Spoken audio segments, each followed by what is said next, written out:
Hi friends, ఈ వీడియోలో మనము రోజువారీ రాశి ఫలాలలో మీనా రాశి వారి గురించి తెలుసుకుందాం. అంతకన్నా ముందు చిన్న రిక్వెస్ట్ ఫ్రెండ్స్, ఈ వీడియో మొదలుగా చూస్తున్నట్లయితే లైక్ చేయండి, షేర్ చేయండి, అలాగే సబ్స్క్రైబ్ చేయడం అస్సలు మర్చిపోవద్దు. మీ యొక్క సపోర్ట్ నాకెంతో అవసరం. ఇక ఈ రోజు మీనరాశి వారికి రోజు చూసుకున్నట్లయితే కుటుంబ సభ్యులతో మాట పట్టింపులు అనేవి ఉంటాయి కాబట్టి కాస్త ప్రశాంతంగా ఉండడానికి ప్రయత్నించండి. ముఖ్యమైన పనులు వాయిదా పడతాయి. ఇక నూతన ప్రయత్నాలు ఏవి చేసినా ఈ రోజు కలిసి రావని చెప్పవచ్చు. వాయిదా వేసుకోవడం మంచిది. ఇక ఆకస్మిక ప్రయాణ సూచనలు ఉన్నవి కాబట్టి తగిన విధంగా సంసిద్ధమై ఉండండి. అలాగే కొన్ని వ్యవహారాలలో సొంత ఆలోచనలు కలిసి రావు. కుటుంబ సభ్యుల యొక్క సలహాలు తీసుకోండి. మీ జీవిత భాగస్వామి సలహా తీసుకున్నట్టయితే ఇంకా బాగా కలిసి వస్తుందని చెప్పవచ్చు. ఇక ఆరోగ్య విషయంలో జాగ్రత్త అవసరం. ఔషధ సేవనం చేయండి. తగ్గకపోతే వైద్య సంప్రదింపులు చేయడం మీకు ఎంతో మేలు చేస్తుంది. ఇక వ్యాపారస్తులు ఎవరైతే ఉన్నారో వారు వ్యాపారాలలో ఊహించని ఇబ్బందులను ఎదుర్కొంటారు. ఉద్యోగస్తులు ఎవరైతే ఉన్నారో తమ ఉన్నతాధికారుల నుండి విమర్శలను ఎదుర్కోవాల్సి వస్తుంది, అపవాదులు మోయాల్సి వస్తుంది. కాబట్టి కాస్త మౌనంగా ఉండడానికి ప్రయత్నించండి. సహనంగా మీరు ఉండడం వలన మీకు మంచి ప్రయోజనాలు అయితే కలుగుతాయి.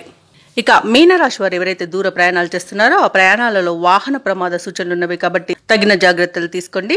వాహనాన్ని తనిఖీ చేయించుకోండి. అలాగే మద్యపానం సేవించే వాహనాన్ని నడపకండి. ఇక ఈ రోజు సమస్యలే ఎక్కువగా కనిపిస్తున్నందున కాస్త జాగ్రత్తగా ఉండాల్సిన అవసరం మీనరాశి వారికి ఎంతైనా ఉంది. ఇక మధ్యవర్తిత్వం చేయడం అస్సలు పనికిరాదు. ఆర్థిక విషయాలలో జాగ్రత్తగా ఉండండి. డబ్బులు ఇవ్వడం కానివ్వండి, తీసుకోవడం కానివ్వండి చేయకండి. ఒకేలా డబ్బులు ఇచ్చినట్లయితే మీకు తిరిగి వచ్చే సూచనలు అయితే కనిపించడం లేదు. ఇక ఈరోజు షేర్ మార్కెట్లో పెట్టుబడులు పెట్టకండి. ఇక విద్యార్థులకు విద్యా నష్టం అనేది కనబడుతుంది. ఇక విదేశీయానం చేయాలనుకున్న వారు వాటిని వాయిదా వేయడం మంచిది.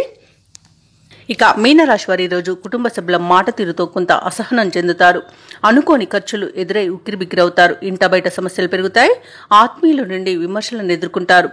మనోనిబ్బరంతో మెలగడం ఎంతైనా మీకు మేలు చేస్తుంది. ఇక ఆదాయం విషయంలో కొంత గందరగోళం ఏర్పడవచ్చు. వ్యాపార వాణిజ్యవేత్తలు ఎవరైతే ఉన్నారో వారు శ్రమపడి కొంతమేర లాభాలనేది గడించగలుగుతారు.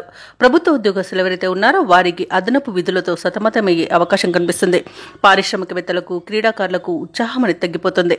ముఖ్యంగా విద్యార్థులు మరింత శ్రమ పడాల్సిన రోజుగా చెప్పవచ్చు. మహిళలకి ఆరోగ్యం మందగిస్తుంది కాబట్టి ఔషధ సేవనం చేయండి. తగ్గకపోతే వైద్య సంప్రదింపులు చేయడం మీకు మేలు చేస్తుంది. అలాగే ఈరోజు మీనరాశి వారికి అదృష్ట రంగు నీలం, ప్రతికూలమైన రంగు ఆకుపచ్చ, అదృష్ట సంఖ్య 4. ఈరోజు మీనరాశి వారు ఆంజనేయ స్వామిని ఆరాధించడం వల్ల మంచి శుభ ఫలితాలను పొందుతారు. అలాగే పనులలో వచ్చే ఆటంకాలని తొలగించుకోగలుగుతారు.